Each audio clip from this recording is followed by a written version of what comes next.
좋아요와 구독하기는 사랑입니다. 안녕하세요, 부동산입니다. 새로운 한 주가 시작됐네요. 5월 14일 부동산 뉴스 읽어보도록 하겠습니다. 첫 번째 뉴스입니다. 제목 보세요. 정상회담 덕분에 접경지 부동산 경매 고가 속출이란 제목의 기사입니다. 어떤 느낌의 기사인가요? 일단 북한과의 관계가 개선이 되면서 북한과 연접한 지역의 땅들, 이런 지역, 북한과 가까운 지역에 있는 부동산들에 대해서 사람들의 관심이 높아지고 있다. 경매가 고가 낙찰 속출하고 있다라는 제목에서 이제 그런 뉘앙스를 주지요. 대북 이슈가 나오고 판문점 이슈 얘기들이 있고, 남북 정상회담 개최 등등 이런 얘기 나오면서부터 이제 북한과 관련 있는, 그러니까 북한에 가까이에 있는 지역에 대한 부동산들에 대한 기사들도 속속 보이는 것 같습니다. 최근의 테마는 이제 경매네요. 당장 그 시절에는 부동산 가격을 매가를 2배를 올렸느니 물건이 없어서 못 판다느니 갑작스런 그런 기사가 보이더니 이번에는 경매 시장에서도 경매 결과는 보이는 거잖아요. 그래서 이제 고가 경매 낙찰 사례들이 속출하고 있다라고 얘기를 하는데요. 이제 거론되고 있는 지역은 연천, 파주, 철원 등의 수요가 몰리고 있다고 하고, 그 다음에 개발이라든가 이런 게 힘든 또는 도로가 없는 잡종지, 맹지라거나 민통선 내에 있는 분묘가 있는 임야라든가 이런 데들도 비싸게 낙찰되고 있다. 좀 조심해야 된다라는 내용으로 이제 끝맺음을 한 기사긴 합니다만, 한번 좀 기사를 간단하게 좀 읽어볼게요. 보니까 관련된 보도 자료를 지지옥션, 그러니까 경매 업체에서 낸 것 같아요. 그러니까 그 나온 기사들 중에서 이제 좀 일부 발췌를 해서 기사한 것 같은데요. 지지옥션에 따르면 2일 입찰한 5월 2일에 입찰한 경기도 연천군 왕직면의 임야가 감정가보다 124% 그냥 첫 입찰에 이렇게 고가 낙찰됐고, 여기는 평소 같았으면 유찰되고도 남았을 만한 토지인데 사람들이 오히려 이렇게 높게까지 붙었다라고 하기도 하고요. 이제 그런 사례들 몇 가지 이제 얘기들을 하고 있습니다.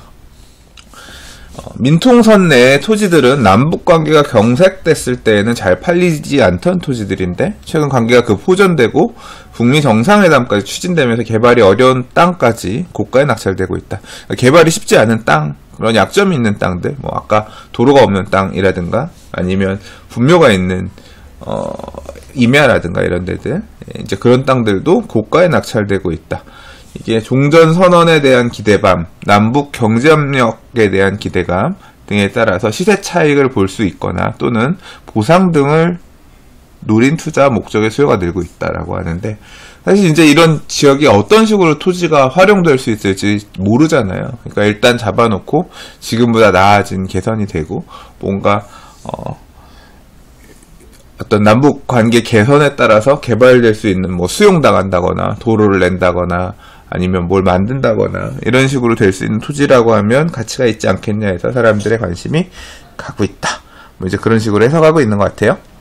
한편 경기도 파주하고 강원도 철원군 등지의 부동산도 낙찰 사례가 늘고 있고, 감정가 대비 111%, 철원에 있는 밭이 그렇게 팔렸고, 파주에 있는 논도 감정가의 105%, 그리고 아파트도 예가 아니라서 파주에 있는 아파트도 인기가 없었는데 요번 남북 정상회담 있고 나서 가격이 올라가서 낙찰됐다고 하고, 그래서 전체적으로 일단 대북 이슈가 그 지역, 연접해 있는 지역들 부동산 가격에 호재로서 되게 작용하고 있는 것 같다. 그렇게 보여져요. 근데 이제 기사의 끝맺음은 남북 관계가 호전되고 있지만 변동성은 늘 염두에 둬야 한다. 여유자금으로 묻어두기식 투자하는 거 아닌 이상은 개발이 어려운 땅까지 고가 매입하는 것을 신중할 필요가 있다라고 조언했다고 하는데요. 항상 그렇죠. 어떻게 될지 모르는 거니까.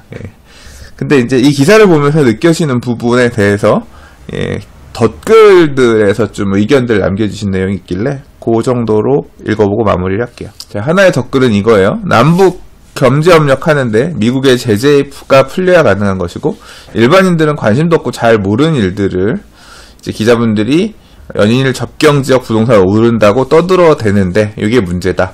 그러니까 이게 일반인들이 잘 모르고 넘어갈 부분들을 이런 식으로 언론에 자꾸 노출시키면서 지금이라도 국경 연접해 있는 이런 지역들 투자를 해야 되는 것처럼 분위기를 몰고 가는 게 문제다라는 지적도 있고요. 한편으로는 이런 얘기도 있습니다. 어쩜 일이 15년 전하고 똑같을까? 그러니까 이게 역사는 돌고 돈다고. 대북 문제가 리스크가 생길 때는 관심이 줄다가 이번엔 진짜 뭐 되나 싶을 때 사람들 관심이 가면서 높아지고 이제 그런 부분들까지도 얘기를 한 거죠. 뭐 미래는 알 수 없는 거고요. 어떤 식으로 갈지는 모르는 거죠. 투자의 방향성이라든가 흐름이라든가 그거는 가봐야 아는 거니까 결국은 베팅하는 거고 그 선택에 따라서 투자의 수익, 베니피트 각자 누리는 거니까요. 신중하게 이 말들 여러 가지들 고려하셔가지고 신중하게 생각들 하시면 좋겠습니다. 자, 다음 기사입니다. 미분양 무덤서도 오르는 단지는 오르네. 키워드는 교통이란 제목의 기사입니다. 자, 한번 기사 좀 읽어볼게요. 지난해부터 입주 물량이 집중된 탓에 미분양 무덤이라고 불렸던 수도권 일부 지역 아파트 시장에서 특정 단지는 계속 오르는 양극화 현상이 나타나고 있다. 교통망이 확충되고 있는 동탄 이신도시와 용인에서 특히 이런 현상을 보인다라고 해요. 자, 국토교통부 실거래가 공개 시스템에 따르면 동탄 이신도시의 동탄역 더샵 센트럴시티가 84.3, 30평형대죠. 7억 원에 거래가 됐고, 인근에 하나 꿈이 그린 프레스티지도 84.8제곱미터가 6억 9천에 거래됐고, 이 가격은 분양가보다 3억 원 이상이 오른 가격. 7억에 거래된 게 3억 이상 올랐으면 분양가는 4억도 안 했다는 얘기잖아요. 그러니까 작년 12월에 비교하더라도 5개월 만에 한 1억 정도 올랐다는 얘기죠. 근데 생각해보면 그래요. 작년 연말, 작년 하반기부터 어떤 공포가 지배를 했냐 하면 입주 물량이 공포가 지배를 했어요. 그래서 경기 남부권의 입주 물량들이 앞으로 쏠리면서 부동산 가격이 전세 가격 약세로 이어질 거고, 전세 가격 약세가 이어지면 그 약세로 인해서 매매가도 영향을 받을 수밖에 없고, 그로 인해서 가격들이 하향 안정화될 것이다, 또는 떨어질 가능성이 있다, 이런 우려들이 되게 많았는데, 이 결과들은 오히려 작년 12월에 비해서 1억 원이 더 올랐다라고 얘기하는 거니까 오히려 반대로 올랐다. 그러니까 그런 어떤 우려와는 다르게 움직이고 있는 향방에 대해서 얘기하고 있죠. 근데 이제 뭐 동탄 신도시에서도 모두 그렇게 잘 나가는 게 아니라 이 지금 예시로 든 아파트들은 올랐지만 이제 올해 7월달에 입주하는 남동탄 외곽의 단지들 같은 경우는 분양가와 차이가 별로 없고 오히려 마이너스 프리미엄이 형성된 데도 있어서 오른 데는 이렇게 많이 올랐는데 오히려 안 오른 데들은 여전히 안 올랐다. 결국 이 얘기는 뭐냐면 부동산 양극화가 진행되고 있다는 거죠. 그럼 오른 데하고 안 오른 데하고 차이가 뭐냐, 이유가 뭐냐를 살펴봤더니 기사에서는 고속철도 SRT를 얘기하고 있습니다. 수도권 고속철도. 즉 일단 이 신도시 같은 경우는 사실 이제 저도 이 생각에 100% 동의하는데요.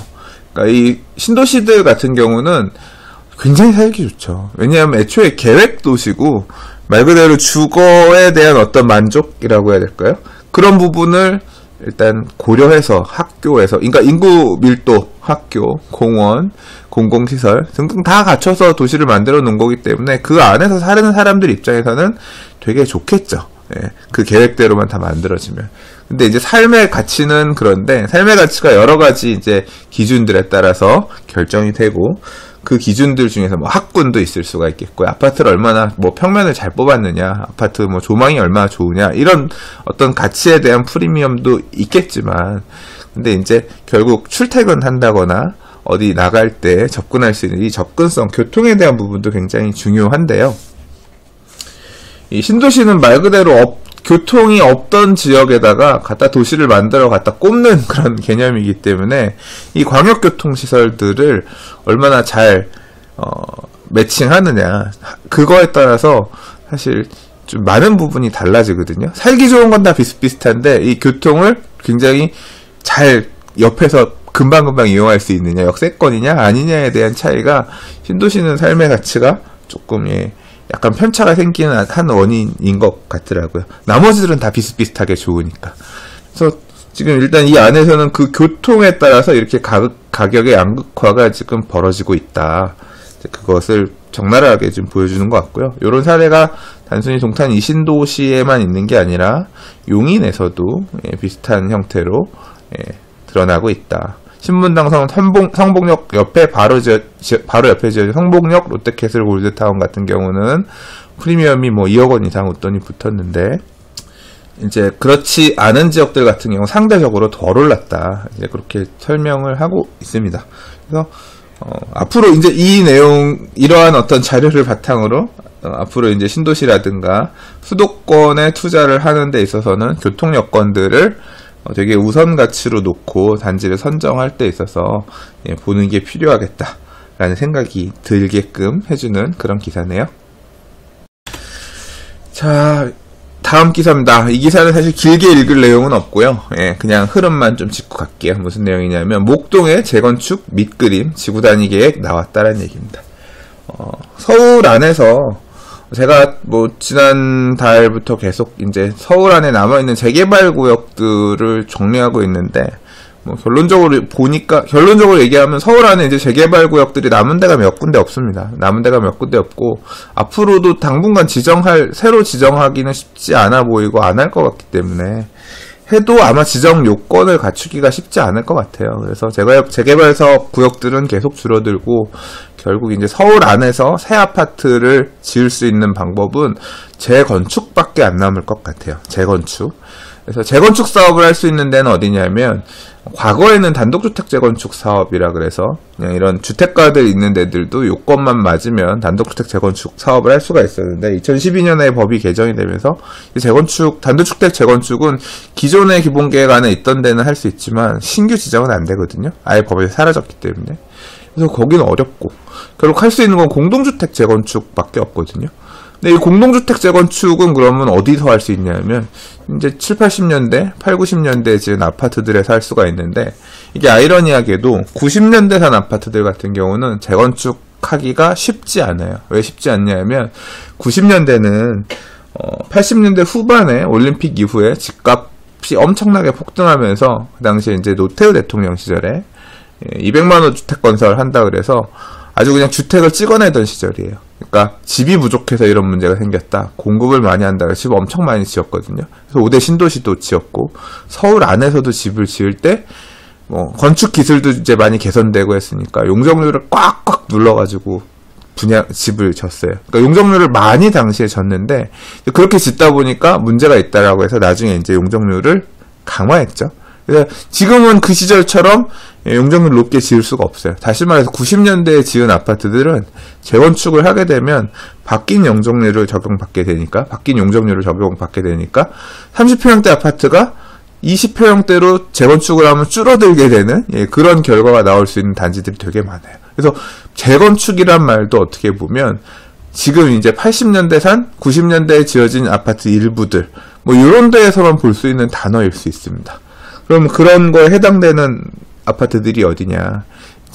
지금 이제 저층, 저밀주거지역, 뭐 저밀지구라고 보통 얘기하는 이제 그런 아파트 단지들도 얼추 끝나가고, 개포 택지지구라든가 아니면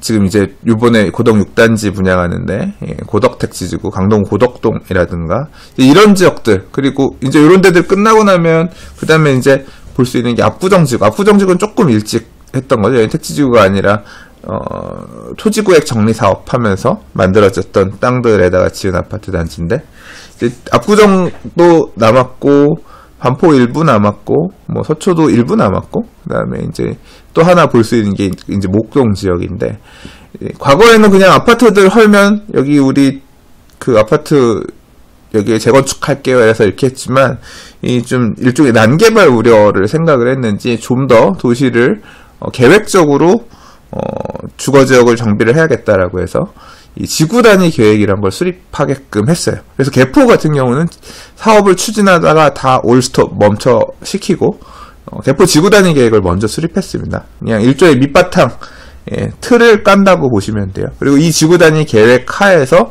각 아파트 단지별로 재건축을 하게끔 했고요. 여의도도 재건축 남았네요. 여의도도 지금 지구단위 계획 수립하고 있고, 그 다음에 압구정 지구 같은 경우도 지구단위 계획 수립한다. 뭐 작년에 계속 얘기 있었지만 계속 지금 딜레이 연기시키고 있죠. 뭐 교통 영향 평가 때문에 안 된다 어쩐다 하면서 이런 식으로 지구단위 계획이 먼저 나와야 돼요. 얼마 전에 또 서초구에서 서초지구 지구단위 계획, 그 다음에 반포지구 지구단위 계획 내놨던 것 같고요. 이렇게 지금 재건축을 아무튼 해야 되는 지역들에 일단 밑그림 먼저 그린다 그래서 지구단위 계획들을 내놓고 있는데, 이제 목동은 그게 없었는데 요번에 이제 목동의 양천구청에서 목동 지구단위 계획을 내놨다고 합니다. 이게 확정된 건 아니고요. 일단은 양천구에서 내놓은 거예요.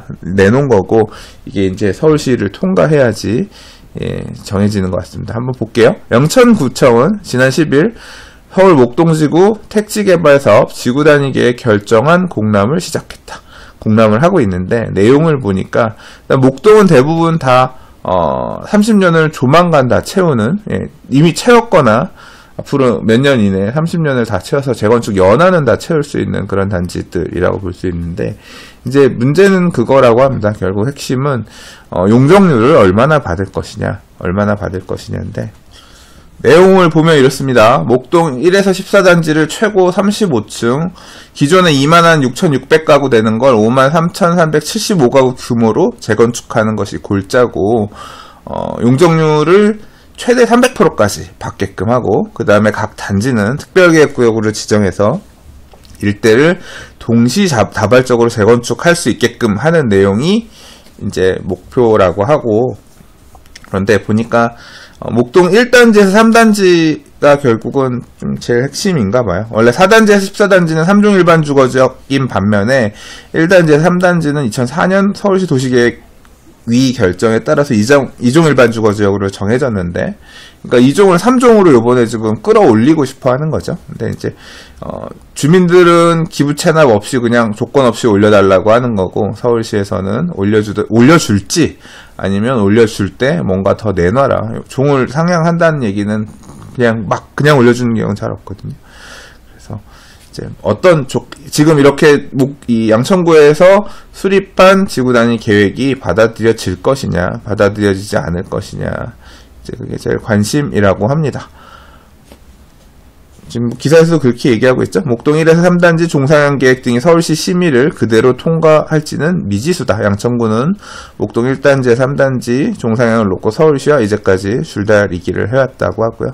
이거는 일단 이렇게 공람안 나왔다라고 하는 거니까 구청에 확인을 해보시고 나중에 결정이 되면 그 시점에 좀 봐야 될 것 같습니다. 근데 이거는 일단 지구단위 계획안은 밑그림인 거고요. 실제 재건축을 추진할 수 있을지 없을지는 각 단지별로 또 안전진단, 정밀안전진단 받고 해서 가야 되는 거기 때문에 또 사업 가는 거하고는 또 별개의 그림일 수 있습니다. 그러나 이 밑그림 하에서 앞으로 사업이 갈 수 있는 거기 때문에 목동의 재건축이 어떤 방향으로 갈 것이냐, 이런 것을 볼 수 있는 자료니까 굉장히 귀중한 자료라고 할 수 있겠죠.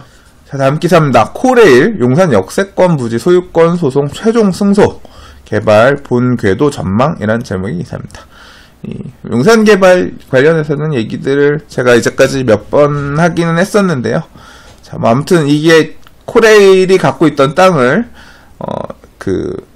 용산 역세권 시행사였던 드림허브 프로젝트 금융투자 주식회사로 넘겼다가 돈을 결국 제대로 안 내고 뭐 어쩌고 하니까 땅 돌려달라라고 소송을 했고, 그리고 이제 이거에 대해서 2심에 대해서 코레일이 지난달에 이제 판결을 해서 이겼는데, 이제 항소를 만약에 이 드림허브 프로젝트 금융투자 주식회사가 이 소송 결과에도 받아들이지 못하겠다라고 하면 다시 또 상고한다 그러나요? 예, 이제 상고를 해서 해야지 이제 다시 한번 다툴 수가 있게 되는 건데, 상고를 하지 않았기 때문에 2심 결과가 그대로 이제 최종 결과로 확정이 됐고, 이에 따라서 땅을 코레일이 다시 확보하게 된다. 용산 기시창 부지를 다시 확보하게 되면 이제 다시 개발을 할 수가 있는 거죠. 소유권을 다시 확보했으니까. 그래서 이제 요 내용 따르면 기사 한번 볼까요? 이번 승수 확정으로 코레일이 용산 국제업무지구 토지에 대한 소유권을 100% 확보하게 되면서 용산 역세권 개발은 다시 힘을 받게 될 가능성이 크다고 하고요. 이거 막 무산, 용산 국제업무지구, 용산 역세권 개발, 무산 이 기사를 제가 2013년인가 봤던가 그거 기사 나오고 할 때 진짜 우울했는데 예. 지금 한 5년 정도 만에 다시 이제 사업 재개를 할 수 있게끔 이렇게 판이 깔리는 것 같습니다. 자, 용산 마스터 플랜 개발 계획 발표와 발맞춰서 개발 계획을 공개할 예정이라고 하고요. 용산 역세권 기본 구상과 사업 타당성 용역 등 사업 재개를 위한 준비를 철저히 해서 같이 공개한다고 하고요. 이 용산 마스터 플랜이 결국은 지구 단위 계획 재정비한다는 얘기인 것 같은데 지금 이건 기사 내용 보니까 조금 더 포함이 되나요? 용산 마스터 플랜은 서울 중구 복례동부터 용산 한강로 일대까지 349만 제곱미터 부지를 오는 2030년까지 단계적으로 개발하는 사업이고 과거 용산 국제업무지구보다 6배가량 큰 규모고 서울시는 이 기사가 정확하게 얘기하고 있는 부분이 맞는지 모르겠는데 349만 제곱미터 부지를 단계적으로 개발한다는 사업이라고 하는 얘기를 봐서 이 땅들이 다 이 공공부지만 얘기하는 건 아닐 거거든요. 그러니까 아마도 제가 볼 때는 지구단위 계획, 과거에 용산 1지구 지구단위 계획, 용산 2지구 지구단위 계획, 그것들 손보는 것을 이름을 용산 마스터 플랜으로 얘기하고 있는 것 같아요. 6월 말이니까 지금 이제 한 45일 정도 남았네요. 그래서 6월 말에 자료가 나오면 나중에 한번 다시 부동산 TV에서도 같이 보도록 할게요. 자, 오늘 준비한 마지막 디스입니다. 신혼희망타운 로또 막는다. 전매 제한 강화될 듯. 신혼희망타운은 작년에 주거복지 로드맵 할 때 얘기를 했던 내용입니다. 신혼희망타운. 신혼부부들이 들어가서 살기에 적합하게 만든 일종의 공공주택들, 좀 저렴하게 굉장히 좋은 조건으로 공급하겠다라고 했던 그런 내용이에요. 그래서 그 당시에 여러 가지 안들에 대해서 있긴 있었는데 안들이고 정확하게 뚜렷하게 분양을 하는 단지가 아니니까 실체가 어떤 건지를 좀 보기는 어려워서 일종의 뜬구름 같은, 그러나 신혼부부들이 좀 더 내 집 마련을 하거나 또는 그냥 가서 안심하고 살 수 있는, 좀 어느 정도 일정 기간 안심하고 저렴하게 안심하고 살 수 있는 그런 보금자리 마련을 해준다, 이제 그런 개념 정도로만 사실 정리하고 좀 넘어갔었는데 좀 구체화된 얘기들이 하나씩 나오기 시작하려나 봅니다. 그래서 지금 이번 정부에서 한 7만 호 정도 7만 호 정도 공급을 할 거라고 했어요. 자, 기사에서 보니까 이렇게 얘기하네요. 국토부는 신혼희망타운을 서울 수서역세권과 경기도 과천지식정보타운과 위례신도시 등지에 2만 1,000호, 지방에 9,000호, 3만 호를 우선 공급하고 그 다음에 추가로 성남 금토동, 서울 인근 그린벨트 등지에 신규 택지를 개발해서 4만 호를 내놓아 총 7만 호를 공급하기로 했다. 그리고 분양가는 주변 시세 80% 선에서 공급하겠다는 큰 틀이 공개됐지만 지역에 따라서는 80% 이하로 내려가는 것도 나올 것으로 보인다고 했어요. 이제 이 지도 보이시는지 모르겠지만, 이제 팟캐스트 팟빵 들으시는 분들은 진도가 안 보이겠지만, 주로 이제 서울 주변의 그린벨트를 풀어서 공공주택 지구들이 많죠. 근데 공공주택 지구라고 하는 거는 그린벨트를 풀어서, 그린벨트는 개발 제한해놨던 데들이죠. 거기에 이제 개발 제한을 풀어서, 그린벨트라고 하는 건 서울 말 그대로 인근, 서울 딱 근교라는 얘기예요. 서울에서 굉장히 가까운 거기를 풀어가지고 민간 개발을 하겠다는 게 아니라 이런 공공 목적의 주택 공급을 하겠다라는 차원에서 과거에 이제 보금자리 주택이라는 이름으로 도입됐고 이제 지금 공공주택 지구라고 해서 하는 거죠. 아마 전체 공급 물량의 50% 이상인 공공 물량이어야 가능할 거예요. 이제 그런 목적으로 하는 데들인데. 이제 수도권에 2만 1,000가구 정도가 들어간다 그래서 가장 관심 있는 지역들 같은 경우는 역시 이제 남동권이죠. 집값들이 좀 나가는. 그래서 좀 더 좋은 지역에, 인기 있는 지역에 신혼부부들이 내 집 마련할 수 있었으면 하니까 되는 거겠죠. 이 기존에 일단 개발되었던 이런 택지들도 다수 있고요. 그리고 이제 앞으로 개발하려고 하는 데들도 있고, 그 중에 제일 사람들 관심 높은 데는 뭐 예를 들어 미래신도시라든가 수서역세권이라든가 과천 지식정보타운, 과천 주암도 되게 위치 좋은 곳이에요. 제가 부동산 TV에서도 몇 번 얘기했는데 양재 그 코스트코 있는데 바로 위치에요. 예, 그래서 되게 위치 좋은 데입니다. 그리고 일단 분당 인근에 있는 성남 복정은 바로 위례 위치죠. 예, 그래서 성남 복정이라든가 아니면 분당 쪽에 성남 금토라든가 하남 가밀에도 있고, 그리고 지금 남양주 진건 다산 신도시도 있고, 예, 물량들이 이렇게 고양 지축지구도 있고, JDS 고양 장항도 있네요. 예, 그래서 있고 김포 고촌도 있고, 아무튼 물량들이 이렇게 있을 거란 얘기입니다. 네. 예, 근데 이제 신혼희망타운을 공급한다라는 게 핵심이 아니라, 기사에서 얘기하는 거는 이제 이렇게 공급하게 되면 주변 시세보다 싸게 공급을 하니까 투기 우려가 많아서 이 단기 차익, 시세 차익 목적으로, 투기 목적으로 받는 사람들, 이런 사람들을 어떻게 견제할 것이냐, 이제 이런 고민들을 정부가 하고 있다라고 하는 것 같고요. 그래서 뭘 어떻게 하겠느냐. 예, 지금 일단 전매 제한 기간을 굉장히 강화하겠다. 정부는 시세 차익 환수 방안으로 전매 제한 등 별도 수단을 검토하겠다라고 얘기를 해요. 이런 얘기가 있었거든요. 지금 원래 얘기할 때 수익, 손익, 공유형 모기지 대출을 접목한다는 얘기가 있었어요. 이게 옛날에 어떻게 보면 반값 아파트의 대안 개념 같은데, 이제 과거에 얘기 나왔던 반값 아파트 같은 경우는 토지 임대부 주택이라 그래서 건물은 그냥 개인이 사고 토지는 대여료를 내는 그런 개념. 그래서 반값을 만들겠다 그런 개념이었는데, 실제로는 말도 안 되는 소리죠. 이게 과거의 시형 아파트 같은 거거든요. 서울시가 땅은 갖고 있고 건물만 분양받는. 나중에 문제가 돼서 사라졌던 얘기인데, 집값이 하도 비싸다. 그러니까 집값을 반값으로 공급해야 된다. 집은 사는 것이 아니라 사는 곳이다. 일단 얘기 나오면서 이제 그 시절에 추진했던 것들이 그런 형태, 토지는 임대해주고 건물만 사는 형태, 그래서 분양가를 낮추는 반값 아파트들이 10여 년 전에 나왔었어요. 그래서 실제 도입은 했는데 아무도 분양 안 받아. 그래서 시장에서 사라졌거든요. 근데 그걸 다시 도입하겠다고 하면 사실 말이 안 되죠. 말이 안 되니까 지금 얘기하는 게 뭐냐면 수익, 손익, 공유형 모기지 대출이라고 하는 거예요. 그러니까 일단 분양을 받는데 만약에 이 주택도시기금에서 대출을 1%대 아주 저렴한 저금리로 대출을 해준 다음에, 만약에 집값이 오르게 되면 일정 오른 만큼 수익을 환수해가고 집값이 떨어지면 손실을 덜어주는 구조의 이런 대출 상품을 도입해서, 말 그대로 이거는 집을 매수하려는 그 반값 아파트라는 개념이랑 약간 좀 접근 방식이 다른 거죠. 집 가격 자체, 전체적인 가격 자체가 비싸니까 가격을 깎아주지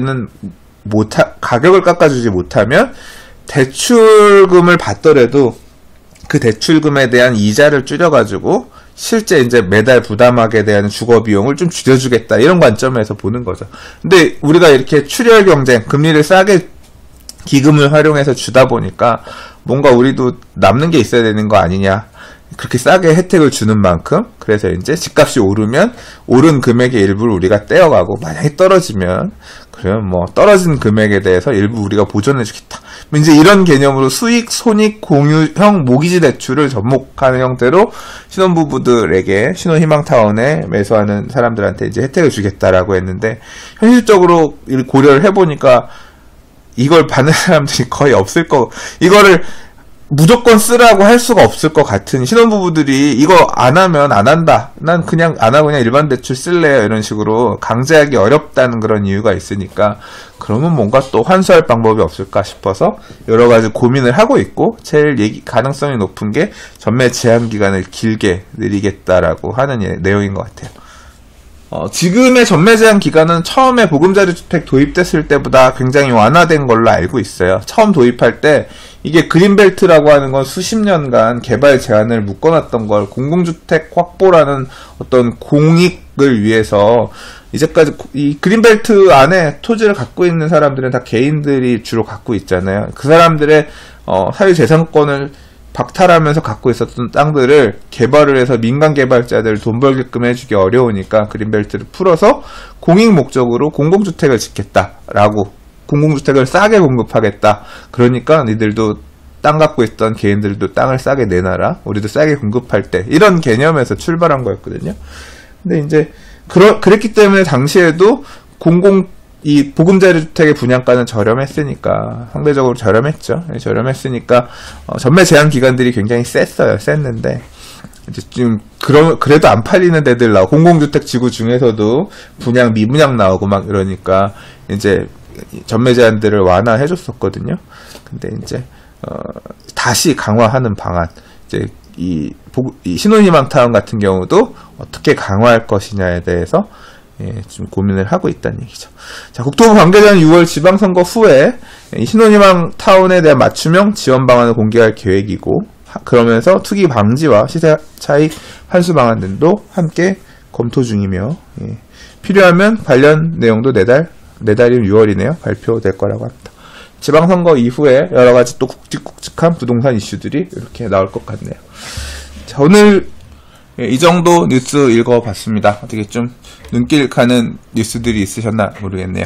자, 내일은 아마 외부 업무들이 오전부터 많이 있어서요. 부동산 뉴스를 오전에 읽지 못할 것 같고요. 읽더라도 오후 정도에 읽던가 어쩌면 못 읽을지도 모르겠습니다. 오늘도 들어주셔서 감사하고요. 내일 또는 내일 모레 부동산 뉴스로 다시 인사드리겠습니다. 좋아요와 구독하기는 사랑입니다. 감사합니다. 부동산이었습니다.